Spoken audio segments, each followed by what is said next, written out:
కేటీఆర్ మతి తప్పి మాట్లాడుతున్నారని అన్నారు ప్రభుత్వ విప్ ఆది శ్రీనివాస్. ఏ ఎన్నికైనా గెలిచేది కాంగ్రెసేనని చెప్పారు. పంచాయతీ ఎన్నికల్లో 25% సీట్లు రాని బీఆర్ఎస్ రేవంత్ రెడ్డిని విమర్శించడం విడ్డూరమన్నారు. రేవంత్ దమ్మేంటో కేసీఆర్ అడగాలని కేటీఆర్ సూచించారు. ఆది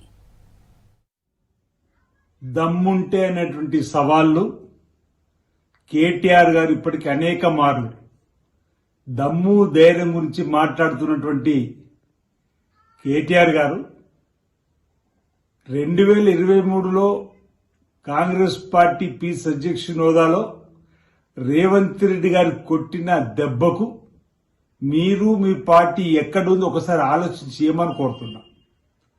ఆ దెబ్బకు మైండ్ బ్లాక్ అయి మతి తప్పి ఫ్రస్ట్రేషన్లో ఏమేమి మాట్లాడుతున్నావు ఈ 2 సంవత్సరాల ప్రజలంతా కూడా గమనిస్తున్న వేళ ప్రతిపక్షానికి కూడా ప్రతిపక్ష స్థానానికి కూడా పరిమితం చేసిన ఆ స్థానాన్ని కూడా న్యాయం చేయలేనటువంటి మిమ్మల్ని ప్రజలు ఇసడించుకుంటున్న వేళ వచ్చిన ప్రతి ఎన్నికల్లో కూడా మీకు తలబొబ్బి కొట్టేలా ఫలితాలు వచ్చి మా ముఖ్యమంత్రి రేవంత్ రెడ్డి గారు కాంగ్రెస్ పార్టీ నాయకుల కార్యకర్తల దమ్ము చూపిస్తున్నా మీకు కనిపిస్తలేదా అని అడుగుతా ఉన్నా. పార్లమెంట్ ఎన్నికల్లో మీరు 0 పరిమితం అయిపోయారు. తర్వాత కంటోన్మెంట్ ఉప ఎన్నికల్లో మీరు 3వ స్థానానికి పరిమితమైన అంటున్నా. ఇంకా దమ్ము గురించి మాట్లాడుతున్నారా?